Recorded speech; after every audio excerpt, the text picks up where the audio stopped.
예, 이상민 의원입니다. 취재에 협조해 주셔서 감사드립니다.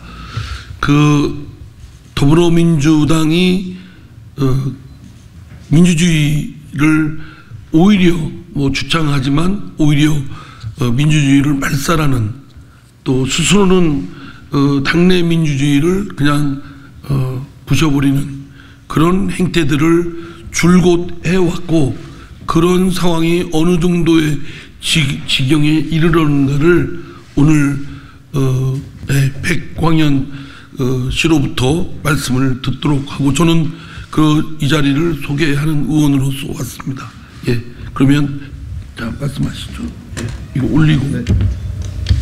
안녕하십니까. 저는 더불어민주당 권리당원이자 최근 이재명 더불어민주당 당대표 직무정지 소송을 낸 대표 소송인 백광현입니다. 저는 지난 월요일 더불어민주당으로부터 당 최고 수준 징계인 제명 통보를 받았습니다. 소감부터 말씀드리자면 우리나라를 침략한 오랑캐들에게 저의 국적을 박탈당한 그런 기분이었습니다. 더불어민주당 경기도당 윤리위원회에 따르면 제가 이재명, 이해찬, 송영길 등 전현직 당대표와 국회의원들에 대한 허위 사실을 저희 유튜브 채널에서 유포하여 당의 명예를 훼손하였다라는 이유였습니다. 우선 결론부터 말씀드리면 저는 허위 사실을 유포한 바가 없습니다. 그간 수차례 이재명 측근들로부터 허위사실 관련 고소고발을 당했지만 단 한 번도 인정받은 적이 없었습니다. 모두 무혐의 처리된 바 있습니다.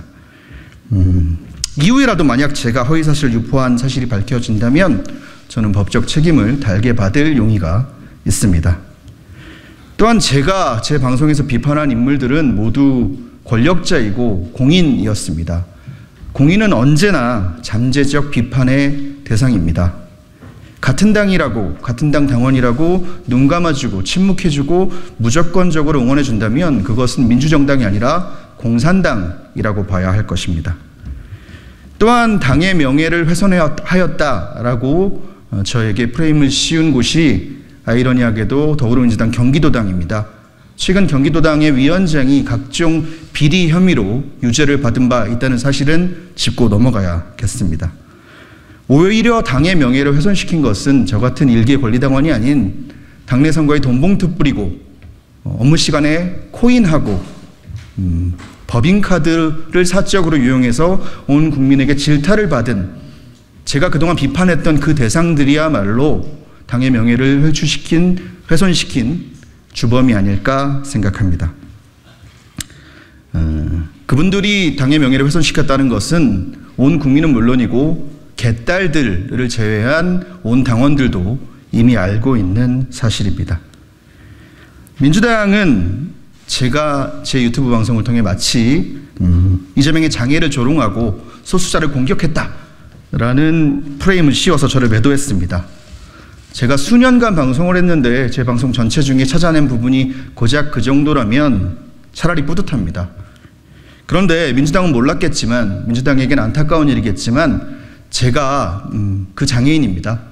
장애인증도 갖고 있고 장애인 등급도 받은 제가 장애인이고요. 그리고 권력자들보다는 제가 소수자겠지요. 장애를 단 한 번도 이용하고 싶지 않았습니다. 오히려 그 장애를 정치적으로 이용해 왔던 사람은 이재명 대표입니다. 실제로 장애 등급이 있으신지도 모르겠는데 실제로 장애인지도 모르겠습니다. 그 장애를 정치적으로 선거에 이용한 사람은 이재명입니다. 가족에게 쌍욕한 것이 드러나면 슬픈 가족사로 둔갑시키면서 프레임을 전환하는 그 못된 버릇을 이번에도 한 것이라고 생각합니다. 저의 징계는 절차상의 하자도 명백합니다. 저는 처음 윤리위 참석을 했습니다. 직접 참석해서 소명을 했고요. 당시 윤리위원장은 분명 추가로 기일을 더 열겠다, 단 한 번에 판단할 사안이 아니다면서 저에게 방어권 보장을 약속했습니다. 그런데 경기도당은 윤리위원장을 교체했고요. 저 때문에 교체한 건 아니라고 믿겠습니다. 또 다른 징계 청원이 추가되었음에도 저에게 단 한 차례 소환이나 서면으로 소명하라.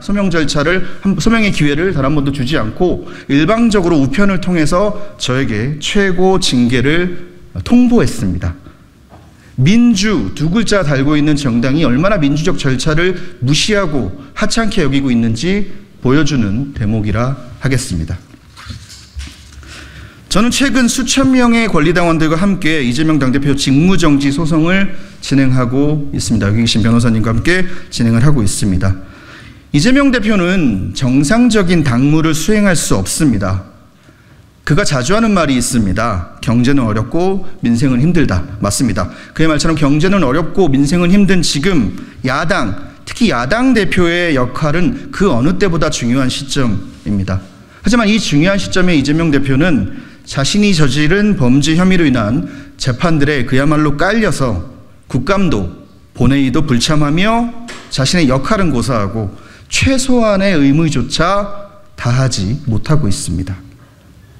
이 소송의 채권자인 저의 권리당원 신분을 제거하려는 목적이 아니었나 의심이 됩니다. 직무정지 가처분 소송은 권리당원에게 그 소송인의 자격이 주어지기 때문입니다.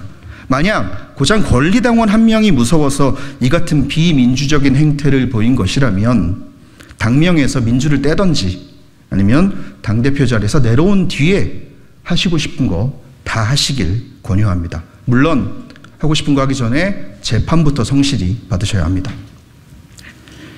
최근 이재명 씨가 영화 서울의 봄을 언급했습니다. 물론 그전부터 독재자들에 대한 날선 비판 많이 날렸었습니다. 하지만 그때마다 더불어민주당 당원 입장에선 참 공허하고 부끄러웠습니다. 이재명 대표를 비판하는 당원들을 향한 측근들의 무차별적인 고소고발이 있었습니다. 그 고소고발 당하신 분들은 대부분 민주당 당원이었습니다.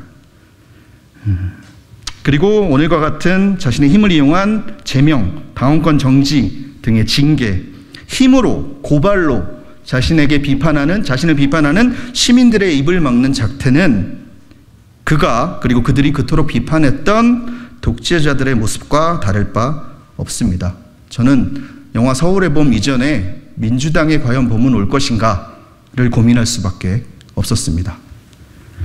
저에게 내부 총질이란 표현을 많이 씁니다. 내부 총질이란 표현은 참으로 참담합니다. 진영주의 탈피는 민주당 세 분 대통령들의 일관된 바람이었습니다. 같은 진영이라도 같은 당이라도 이의가 있으면 잘못을 했으면 이의 있다고 손들고 외치라고 배웠고요. 행동하지 않는 양심은 적의 편이라고 배웠습니다. 담벼락에 욕이라도 해야 한다고 그렇게 배웠습니다.